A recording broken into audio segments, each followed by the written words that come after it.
Wuthering Waves' reputation has taken a nosedive, and what makes it worse is that even dedicated players are turning their backs on Wuthering Waves. Kuro Games messed up, big time, but to say that they are the new Hoyoverse is absurd. Remember that we've had a year of Kuro Games and Wuthering Waves. If you loved the game before the live stream but now claim to hate it, be honest with yourself.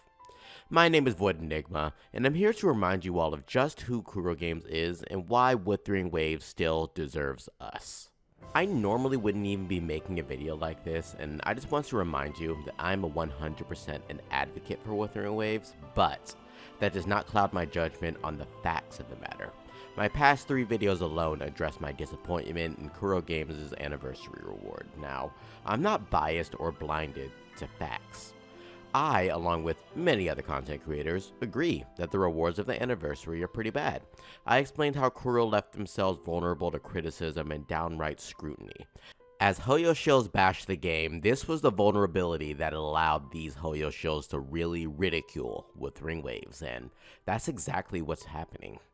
The biggest Hoyo shill, Mr. Poke, posted, and deleted mind you, in the same day a video on the speculation of Kuro Games doing this as a stunt or like a master plan to kind of bait you into thinking that they were going to give you rewards later. The absurdity of haters knows no bounds, especially when they are unified on that reason to hate.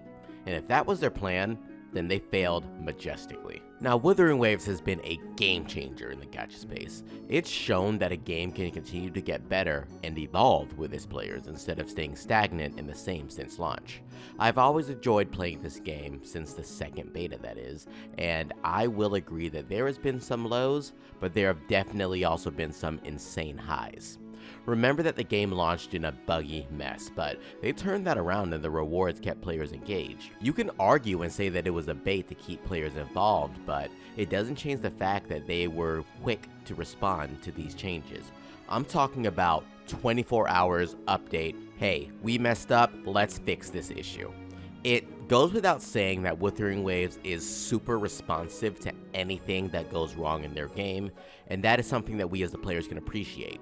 At least they don't ignore issues that are very much evident in the game. Even behind the scenes, they're still fixing bugs that you may not even notice. Remember that a free-to-play player can still get pretty far into these weapon banners, especially considering that they're free, and they can get a character at least every other patch, even if you're losing at 50-50. Remember that the launch of version 2.0, when people were on the verge of quitting, was when the developers showed that this is not the same game from day one. Kuro evolved their entire game with version 2.0. One of the best launches of a new version that I've seen in the entire gacha genre. The story continues to impress, as version 2.2 was just peak fiction.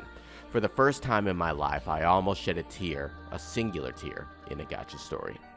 So after all that, are you saying that because we get low rewards in the anniversary, all of the other aspects of Wuthering Waves gets immediately devalued and erased? Not even my Void could destroy Wuthering faster than some people turn their back on them. Now, I get it. It's the internet. I get the whole cancel culture, and I was disappointed too. It's okay to exaggerate about things and create memes on the source of the matter, but some people actually believe it. Now, let's be real. If Kuro was the new Hoyo, we wouldn't have gotten the response in literally 2 days. I was expecting more, yes, but they still have the players' feelings in mind. Their apology was actually very good in my opinion. And again, I'm not defending a multi-million-dollar company. I'm just saying that this is getting a tad bit out of hand. Like the Wuthering Waves subreddit, oh my god, that's a Cancerella. They have been bashing Wuthering Waves back and forth, CN absolutely flamed Wuthering Waves, and that's all fine and dandy, but there is a very distinct line that we need to draw. Number 1, are any of us really uninstalling Wuthering Waves?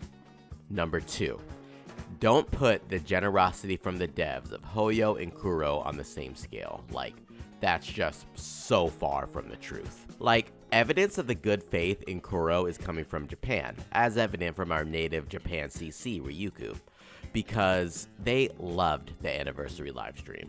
At the end of the day, be true to yourself. Be critical of what's put in front of you and speak your voice. Just remember that there are hordes of Hoyo shills already against Kuro, so rather than fan those flames, provide a precise justification of what you as the player want, and voice that instead.